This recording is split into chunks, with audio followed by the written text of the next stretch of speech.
Muy buenos días, queridos amigos, bienvenidos de nuevo al canal Tiempo y Atención, entrando en libertad, saliendo en libertad. Y bienvenidos de nuevo a Yo Dispensa, en nuestros nuevos audios acerca de cómo desarrollar nuestro cerebro, en el que estamos revisando algunas cositas que son como importantes para tener como un mapa conceptual de qué es el cerebro, nuestras energías y vibraciones. El primer audio correspondiente a estos nuevos podcasts de cómo desarrollar el cerebro con Yo Dispensa fue las neuronas y el sistema nervioso. Hoy vamos a viajar a los tres cerebros con detallito, sencillo, por lo menos para que podamos ver en nuestra mente, en nuestros pensamientos, qué es esto que nos pasa aquí en la cabecita, cómo nos afecta, cómo podemos trabajar en ello para cambiar ciertos patrones.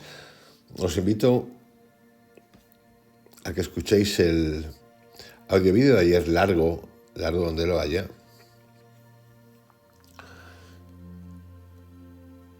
en el que durante 2 horas y 45 minutos estuvimos trabajando sobre la entropía psicológica. Tiene mucho que ver con esto, igual que el audio podcast El viaje a la mente, igual que los mundos chamánicos, igual en detalle casi folclórico la historia de los infiernos o el viaje al infierno, que básicamente es un viaje mental.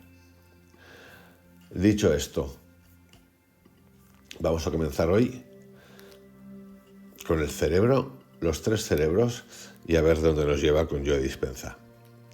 Si queremos rastrear el desarrollo evolutivo de la humanidad, un buen lugar para hacerlo es el cerebro. El cerebro es una especie de cápsula del tiempo que ilustra el desarrollo evolutivo de la humanidad. Y la evolución tiene larga memoria. Guardamos el curso completo de nuestra evolución dentro de nuestro cráneo. Si en la actualidad el cerebro fuera diferente, la historia de nuestra especie también sería diferente. Es como no solo el cerebro, sino la genética, donde se expresa y se imprime. Me encanta porque a mí se me ocurre una palabra que es el animal print, estas cosas que simulan las pieles de animales y que sirven para la moda. Pues eso, tenemos un animal print bastante potente, porque este cerebro animal también está ahí, el reptiliano, que lo traemos con una fuerza increíble. El cerebro humano tiene 3 formaciones, cada una de diferente aspecto: tamaño, química, estructura y patrón de funcionamiento, que reflejan nuestro desarrollo durante distintas épocas. En esencia, el cerebro humano consta de 3 subcerebros separados. Los 3 cerebros equivalen a 3 computadoras biológicas interconectadas. Cada una posee su propia inteligencia, su propia subjetividad individual, su propio sentido del tiempo y del espacio y su propia memoria. Los nombres originales asignados a los tres cerebros o a las 3 estructuras en un principio fueron arquipalio, también conocido como cerebro reptil, complejo R o complejo de los reptiles. Está constituido, yo con que os quedéis, yo me quedo por ejemplo con el cerebro reptiliano. Está constituido por el tronco cerebral junto con el cerebelo o metencéfalo. El paleopalio, el mesencéfalo, cerebro mamífero o cerebro límbico, y neopalio, el cerebro nuevo, neocórtex. Es decir, lo que nosotros hemos oído casi siempre es el reptiliano, el cerebro mamífero y el neocórtex. Con esos nombres es más que suficiente, más fáciles de localizar. Y ahora veremos dónde están localizados también. Así que aquí nos vamos a referir al tronco cerebral y al cerebelo juntos como primer cerebro, al cerebro medio como segundo cerebro y al neocórtex como tercer cerebro. El segundo cerebro es el mamífero.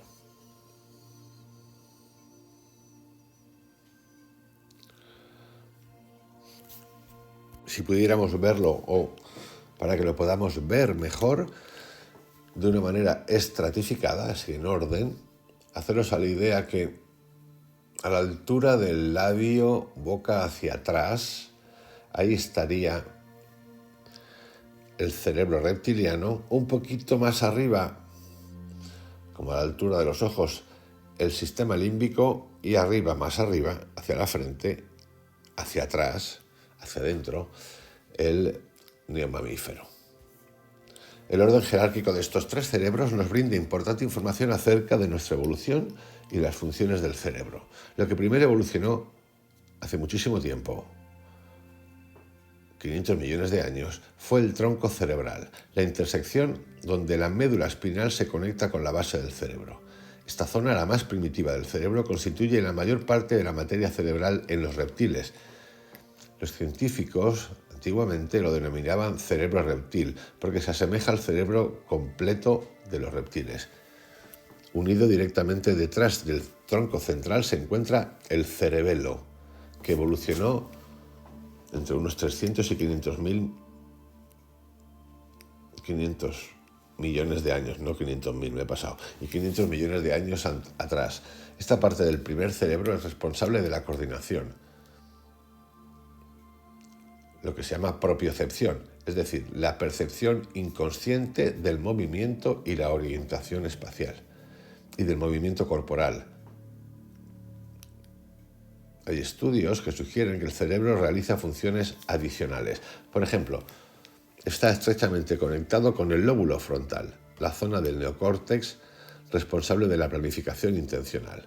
Además, el cerebelo cumple un papel dinámico en las conductas emocionales complejas.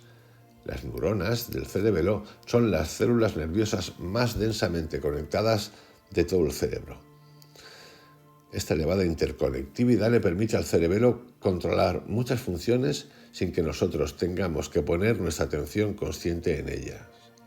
El mesencéfalo apareció en algún momento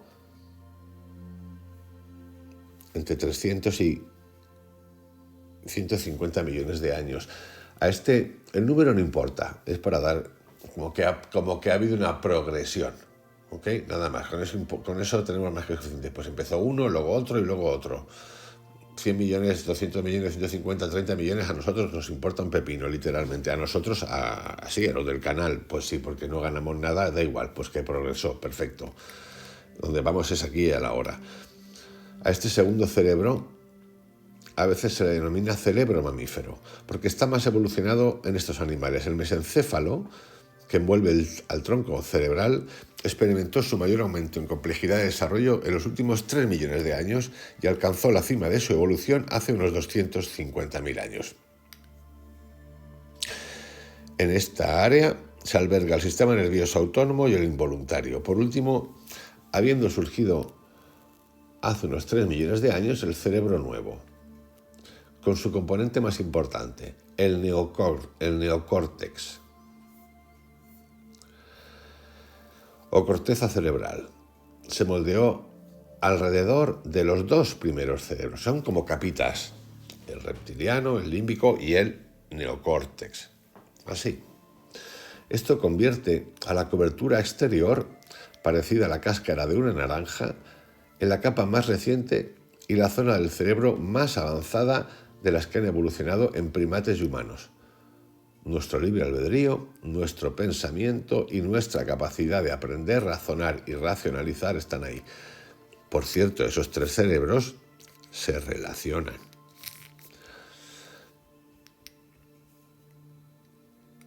Vamos ahora a entrar en detallito en cada uno de esos cerebros, las partes que los forman y qué pasa. El primer cerebro en desarrollarse, el tronco cerebral y el cerebelo.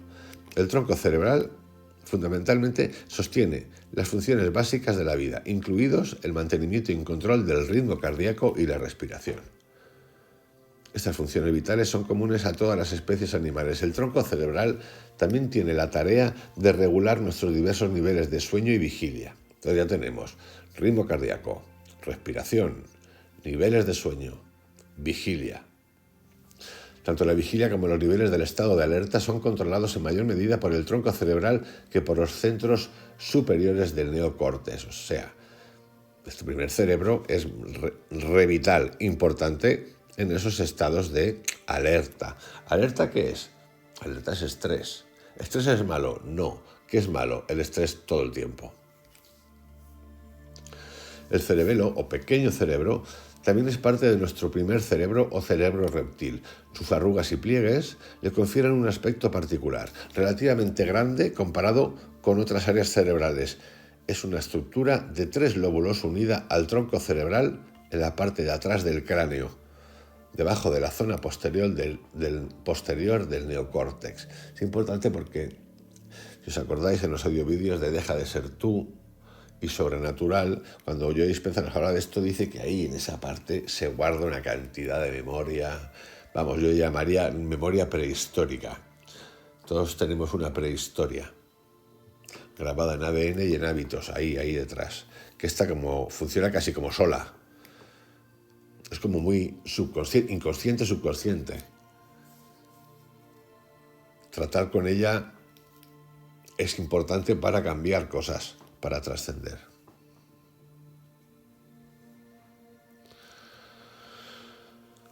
Ciertos tipos de acciones y respuestas simples se aprenden, se coordinan, se memorizan y almacenan en ese cerebelo. Por ejemplo, una vez que una persona aprende a hacer algo, andar en bicicleta, se necesita muy poca memoria consciente para realizar esta acción. Luego de aprender y memorizar una cierta habilidad, de instalarla en el cerebelo ahí, el cuerpo puede realizar la acción de manera automática, con muy poco pensamiento consciente. Las actitudes predeterminadas, reacciones emocionales, acciones repetidas, hábitos, conductas condicionadas, reflejos inconscientes y aptitudes que hemos denominado, están todos conectados al cerebelo y memorizados en él. Así que, ya sabéis, ahí está. Cuanto más, tenemos una biblioteca de emociones, hábitos, química que reacciona ahí acumuladita.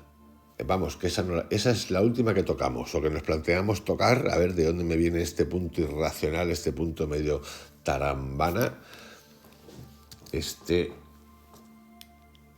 desencadenamiento, este amor por el dolor, el estrés, el sacrificio, lo negativo. Pues bueno, yo creo que esa parte que hablamos y que habla Joe Dispenza y que tantos, que Joe Dispenza y tantos otros, esa tendencia a la negatividad, al dramón que nos gusta, yo creo que está instalada ahí, pero bien, porque el ser humano, dentro de que nace para sobrevivir, aunque es totalmente dependiente, hasta 5 años por lo menos, yo diría. Quizá en otras épocas, no sé, a los 4 ya te ponían ahí a buscarte la vida. Puede ser, todo puede ser. De hecho, hay escenas de la Revolución Industrial donde los niños con 5 años ya trabajaban y cosas de ese tipo. Como digo, ahí tenemos un cúmulo del todo. Esa tendencia al dramón quizá viene de ahí. Que mientras que un animal rápidamente se pone en marcha al poco tiempo de nacer,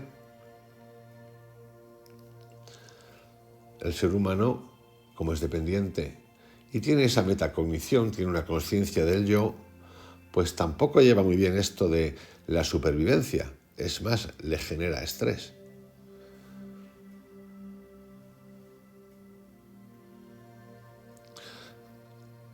En el neocórtex, como ya hemos visto, el número promedio de conexiones por neurona es de alrededor de 40.000. Así como esto parece asombroso, en el cerebelo esas neuronas llamadas células de Purkinje procesan entre 100.000 y 1.000.000 de conexiones cada una. El cerebelo es la zona de materia gris más densamente dispuesta del cerebro. En efecto, el cerebelo es una de las pocas áreas del cerebro donde las células cerebrales siguen reproduciéndose mucho después del nacimiento. Resulta interesante que cuando mecemos a un bebé en la cuna se dirigen impulsos al cerebelo, el cual, de hecho, estimula su desarrollo. Este beneficio de ser mecido continúa hasta los 2 años aproximadamente. Ya hemos revisado una primera revisión breve del primer cerebro reptiliano. el segundo cerebro en desarrollarse, cerebro medio o mesencéfalo. La zona del cerebro que se desarrolló en segundo lugar, el cerebro medio o mesencéfalo, se llama así porque las estructuras que componen esta región se ubican directamente en el medio del cerebro. Esa definición que he hecho, como si fuera una estructura a la altura de la boca hacia atrás, al fondo 1, el cerebelo, a la altura de la mitad hacia atrás, el mesencéfalo, y en la parte de arriba, frente hacia atrás, el neocórtex.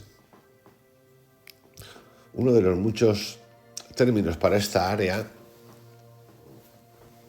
que se van a utilizar es el sistema límbico. Limbo significa que forma un borde alrededor de una orilla o anillo y pertenece a algo marginal o que se encuentra en la intersección de dos estructuras. Esto es lo que muchas veces dicen, estás en el limbo. Vamos, que estás en el borde. No es que seas un borderliner, aunque va por ahí un poquito, sino que sí, estás en el borde y pues eso significa límbico, con limbo. El término cerebro mamífero también es apropiado. El segundo cerebro, el medio, también se llama mamífero. Reptil primero, luego mamífero. Porque esta región es la más desarrollada y especializada en los animales mamíferos. Situado justo encima del tronco cerebral, el mesencéfalo o cerebro mamífero en un ser humano adulto tiene el tamaño de un damasco. Vamos, un melocotón. Creo que es un melocotón o un albaricoque. Tengo que comprobarlo. Por cierto, es un albaricoque, siendo un melocotón. Bueno, también hay melocotones pequeños, albaricoques. Tiene el tamaño de un damasco, de un albaricoque. Para recordarlo, lo podemos visualizar como tal. Vamos a ver ahora qué funciones regula el mesencéfalo. Si bien el mesencéfalo ocupa solo un quinto del volumen del cerebro, posee una gran influencia sobre la conducta, por lo cual también se lo conoce como cerebro emocional. Ya tenemos tres nombres: el mesencéfalo, o cerebro medio, o cerebro mamífero, o cerebro emocional. El primero, el reptiliano, es como básico a muerte. El corazón, la respiración, supervivencia total. Ya tenemos tres nombres: mesencéfalo, mamífero, emocional, medio. El mesencéfalo a veces se le llama también cerebro químico. Ya tenemos otro más, químico, cerebro químico. ¿Por qué? Porque es responsable de regular muchos estados internos diferentes. Nuestro cerebro medio es el que realiza todas esas maravillas que solemos dar por sentadas. Mantener y controlar la temperatura del cuerpo, los niveles de azúcar en la sangre, la presión arterial, la digestión, los niveles hormonales. El mesencéfalo también ajusta y mantiene nuestro estado interno para compensar los cambios en nuestro mundo exterior. Sin el mesencéfalo, sin el cerebro medio, sin el cerebro mamífero, sin el cerebro emocional, sin el cerebro químico, lo mismo. El metabolismo sería como el de los reptiles de sangre fría, porque no podríamos mantener un estado interno sostenido para contrarrestar los cambios de temperatura del medio ambiente.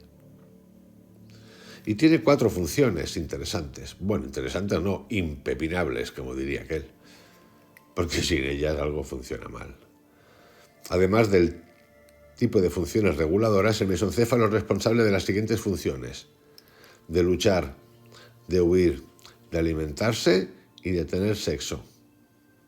Bueno, estas son bastante fáciles de entender. Luchar o huir. Conocemos los 2 primeros papeles del mesencéfalo como reacción de lucha o huir. El sistema nervioso autónomo se origina en el mesencéfalo y abarca el sistema nervioso simpático, el de lucha o huir, que salta cuando yo, se siente amenazado o tiene miedo. Imagina que estamos sacando la basura y vemos un oso entre los arbustos. En el momento en que su neocórtex, cerebro consciente, percibe la amenaza, este estímulo externo, atemorizante, activa el sistema nervioso autónomo. De hecho, Ahora sabemos que ciertas partes del mesencéfalo perciben la amenaza exterior incluso antes de que seamos conscientes de ella. A mí esto me lo contó un amigo que estuvo en Brasil, si no recuerdo mal, en un viaje que hizo con un fotógrafo muy famoso de naturaleza, y dice, y lo pudo experimentar, que este gato salvaje que habita por ahí, creo que es el leopardo, el ser humano lo detecta y sabe que está ahí, la pantera, perdón, porque siente un escalofrío interior bestial. Bueno, pues aquí tenéis un ejemplo, que a mí me lo han contado, de alguien que ha estado en esos entornos, porque estamos hablando ahora mismo de peligro. A su vez, su sistema nervioso autónomo dispara automáticamente su reacción de lucha o huir para que usted, para que yo, para que tú nos preparemos para la actividad. Esto indica una secuencia de hechos internos automáticos, una explosión instantánea de adrenalina, prepara nuestro cuerpo para huir, el flujo sanguíneo se dirige desde sus órganos internos a los brazos y piernas para poner toda la fuerza, maximizando nuestra capacidad para movernos de modo que podamos tener probabilidades de escapar. En situaciones amenazantes, el mesencéfalo controla las funciones vitales para preservar la vida. Estas respuestas reflejas parecen ser universales entre los mamíferos porque todos los compartimos en el cerebro mamífero. En otras palabras, cuando debemos enfrentar situaciones atemorizantes, los seres humanos respondemos en los planos fisiológico y bioquímico casi exactamente como lo haría un conejo, un perro, un gato, un león. El mesencéfalo también está intrínsecamente involucrado en las reacciones emocionales que se relacionan con la supervivencia del cuerpo físico. Estábamos tratando con el primer tema. Características de estos: lucha o huir, las 4 funciones del mesencéfalo, del cerebro químico, del cerebro medio, del cerebro mamífero, llamadlo como queráis. Funciones: la primera, luchar o huir. Pero antes de esto, quiero contar algo. Hemos visto el primero. El segundo que vamos a ver es el de alimentarse. Bastante esencial, pero quiero revisar esto con vosotros. La médula espinal, vamos a hacer una vista general del cerebro. La médula espinal actúa como un cable de fibra óptica que transmite impulsos desde el cerebro a otras partes del cuerpo y entrega mensajes desde el cuerpo de vuelta al cerebro. Una autopista con ramificaciones. El tronco cerebral ayuda a regular las funciones primarias, tales como la respiración, la deglución, la presión arterial, los niveles de vigilia y el ritmo respiratorio. El cerebelo es responsable del equilibrio, la postura y la posición del cuerpo en el espacio. El cerebelo es el primero. También coordina los movimientos y posibilita las conductas y recuerdos automáticos instalados ahí detrás. El mesencéfalo actúa como el cerebro químico. El mesencéfalo es el segundo cerebro, donde se produce la regulación interna, automática, y se mantiene el equilibrio químico. También ayuda a organizar con nuestro mundo interior las señales provenientes del mundo exterior. El tálamo, que esto lo veremos después, actúa como una caja de empalmes para integrar toda la información sensorial que ingresa, excepto los olores, hacia diversas regiones de nuestro cerebro relacionadas con el pensamiento consciente. El hipocampo es responsable de formular las experiencias con recuerdos emocionales asociados, procesar información vital durante el aprendizaje y codificar los recuerdos a largo plazo. Estas son partes, las vamos a ver todas, no preocuparos, pero quería explicar esto antes de seguir con la alimentación, que es una de las 4 funciones del mesencéfalo, del segundo cerebro. El hipocampo, como decía, es responsable de formular las experiencias con recuerdos emocionales asociados, procesar información vital durante el aprendizaje y codificar los recuerdos a largo plazo. La amígdala trabaja con el hipocampo para generar emociones primarias a partir de percepciones externas y pensamientos internos. Ayuda a cargar emocionalmente las experiencias y advertirnos acerca de información sensorial útil. El hipotálamo regula químicamente el ambiente interno del cuerpo, a fin de mantener la homeostasis, o sea, el equilibrio. Aquí se regulan condiciones tales como la temperatura corporal, los niveles de azúcar en la sangre, ya lo he comentado antes, los niveles hormonales y las reacciones emocionales. La pituitaria recibe del hipotálamo órdenes de segregar hormonas bajo la forma de péptidos que circulan por el torrente sanguíneo y activan las diferentes glándulas, tejidos y órganos del cuerpo. Esta os va a encantar. La glándula pineal, pues el tercer ojo famoso, para que lo sepáis, que funciona entre la 1 y las 3 de la mañana a toda castaña y que tiene cristalitos dentro que se estiran. ¡Chum! Por eso hacemos cuando meditamos esa cosa de tensionar todo el cuerpo y soltar, para que se ponga ahí. Si queréis tener... os interesa, le voy a contar un poco así de manera lúdica, pero para que lo veáis, trabajar y poder tener visiones y ver cositas, trabajar y focalizar y visualizar la glándula pineal y sobre todo trabajar entre la 1 y las 3 de la mañana, es decir, de noche, y por ahí podéis tener un caminito interesante.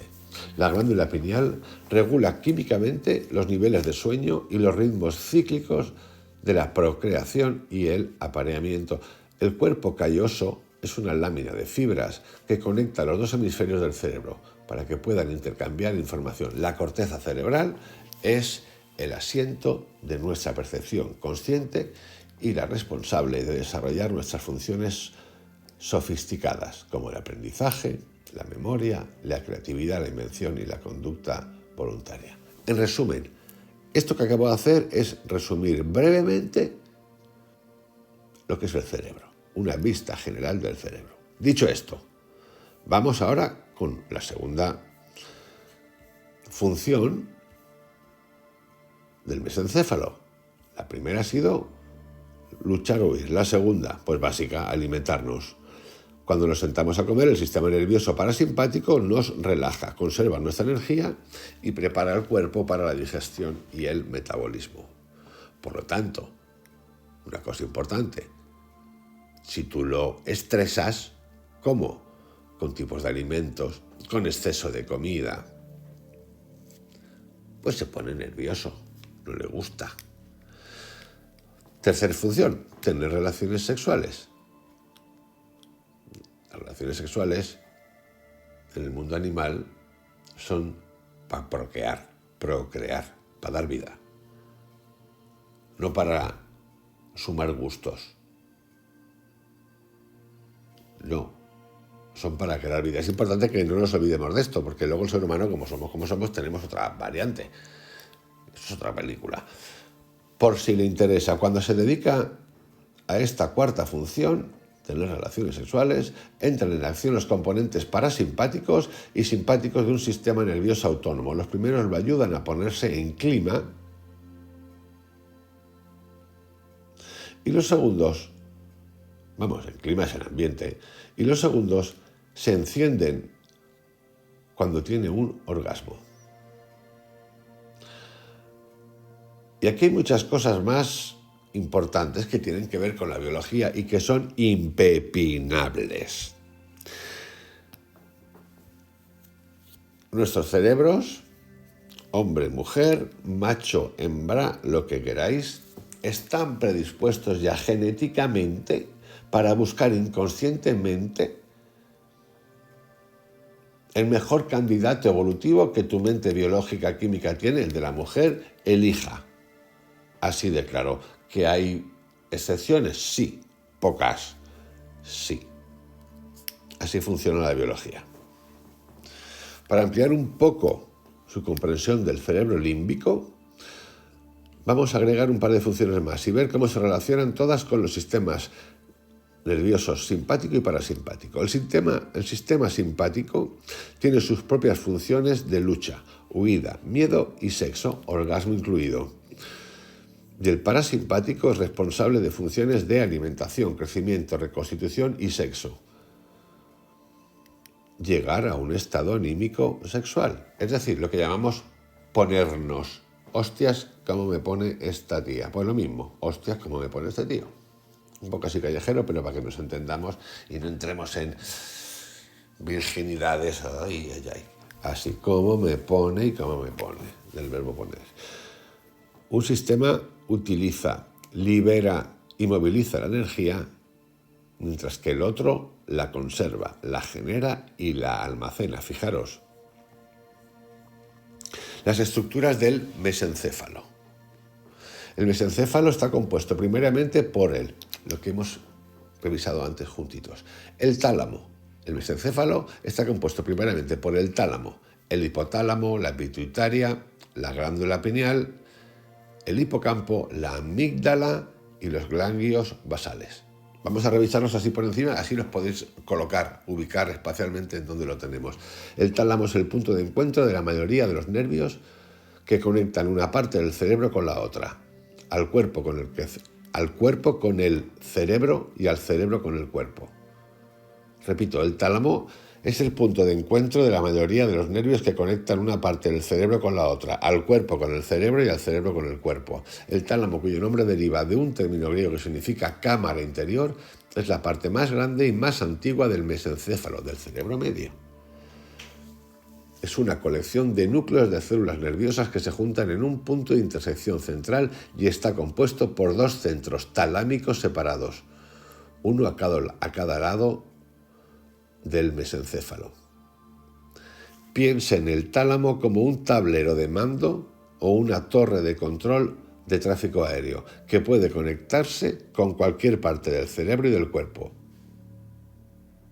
No existe señal en el medio ambiente que no pase por el tálamo.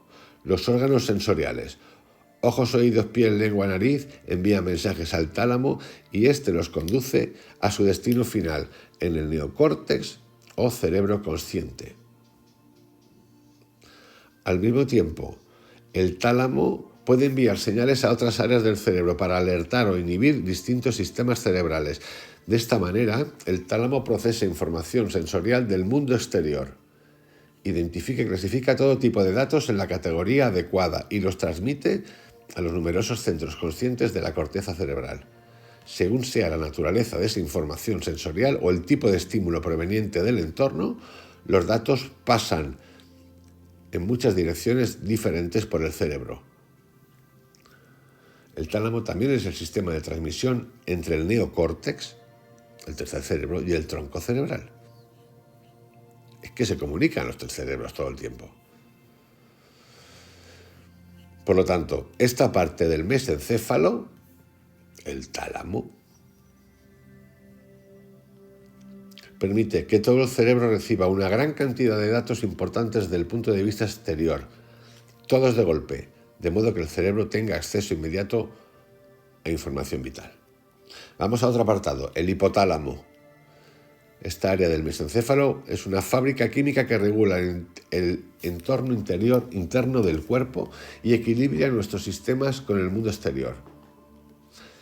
El hipotálamo, que significa literalmente debajo del tálamo, es la parte más importante y fascinante del mesencéfalo porque genera mensajeros químicos para todo el cuerpo.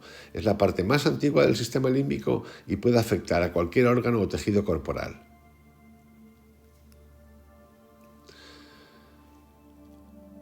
El hipotálamo, por ejemplo, controla y maneja funciones corporales tales como el apetito, la sed, el sueño, la vigilia, los niveles de azúcar en la sangre, la temperatura del cuerpo, el ritmo cardíaco, la presión arterial, el equilibrio químico y hormonal, el impulso sexual, las reacciones en el sistema inmune y el metabolismo. También juega un papel fundamental en la experiencia de las emociones. Esta es la parte del cerebro que elabora los químicos que le permiten a ti y a mí sentir tal como lo estamos pensando o como estamos reaccionando. Genera los químicos. Es fascinante. La glándula pituitaria segrega químicos que activan sus hormonas corporales. Para decirlo suavemente, las glándulas son órganos o grupos de células especializadas que separan ciertos elementos de la sangre y los segregan en una forma que el cuerpo puede usar o eliminar con facilidad. Las hormonas son químicos complejos que se producen en una parte u órgano del cuerpo e inician o regulan la actividad de un órgano o grupo de células en otra parte del cuerpo. Los distintos tejidos glandulares que segregan diversas hormonas son órganos tales como las glándulas suprarrenales, la tiroides y los órganos reproductivos, por nombrar algunos. Glándula pineal, el tercer ojo, no os digo nada más. Es una pequeña estructura con forma de piña que se ubica en la parte posterior del mesencéfalo, del cerebro medio, encima del cerebelo.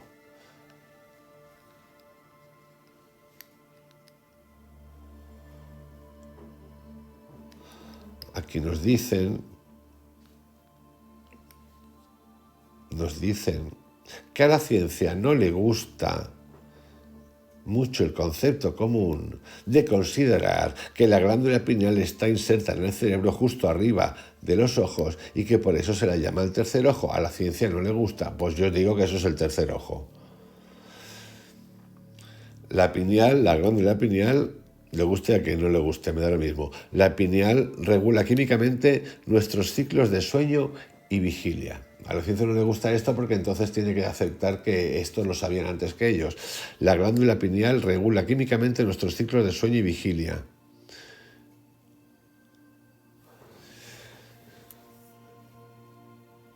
A mí me parece importantísima esta glándula, o muy divertida, para intervenir en ella.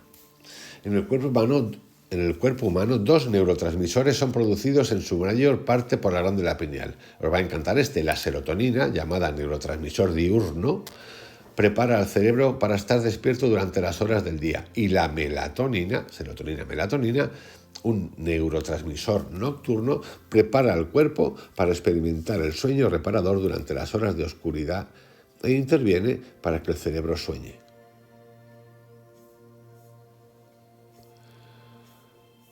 Importante. Luego tenemos el hipocampo, que forma los recuerdos a largo plazo,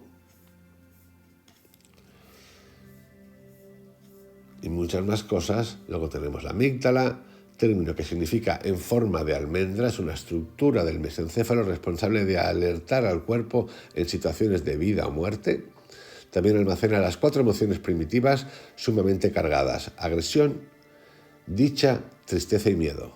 Atentos lo que tiene grabado: agresión, dicha, tristeza y miedo. La amígdala también ayuda a asociar las distintas cargas emocionales a nuestros recuerdos a largo plazo.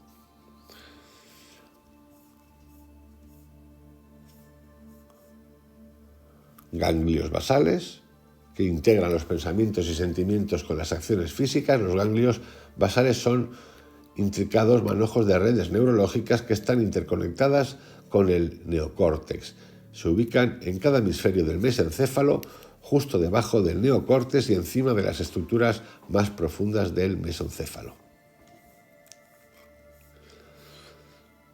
Y así nos vamos de cabecita al tercer y último cerebro en desarrollarse, el que sabemos que se llama neocórtex. El neocórtex es el asiento de nuestra conciencia y de nuestra creatividad. Es el cerebro que piensa y razona, que nos permite aprender y recordar todo lo que experimentamos de nuestro mundo exterior y luego modifica nuestras acciones para que hagamos algo mejor o diferente o repitamos una acción la próxima vez, si es que arrojó un resultado positivo. Cuando el cerebro realiza activamente una de las llamadas funciones superiores, razonar, planear, intelectualizar, aprender, recordar, crear, analizar, comunicarse verbalmente, el neocórtex está en funcionamiento. Sin él, nuestros sentidos todavía podrían alertarnos del hecho de que tenemos frío, pero no podríamos ir más allá de ahí. El neocórtex es lo que nos permite interpretar la sensación, por ejemplo, de tener frío y elegir entre múltiples opciones: seguir teniéndolo, cerrar la ventana, ponernos un suéter, elegir entre una variedad de suéteres o subir el termostato de la estufa. Y el neocórtex también nos recordará una vez en que acampamos en invierno en el Parque Nacional del Monte Rainier y que casi nos congelamos. Te avisa. Nos avisa.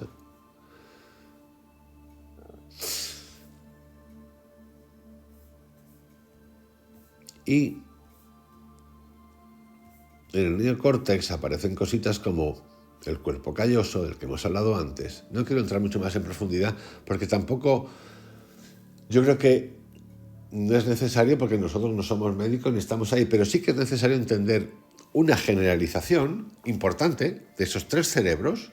Creo que lo más importante para saber dónde están, poderlos ubicar. Sobre todo, esto me interesa para poder interferir, para poder actuar ahí cuando hacemos una meditación o incluso cuando hacemos un viaje silocibio.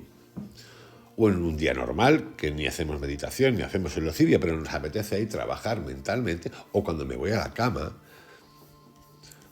y poder ahí interactuar, despertar, viajar al reino de Dios, es decir, a tu interior para poder revisar cosas, a tu consciente, a tu inconsciente, a por qué tengo estos mecanismos de uso y abuso,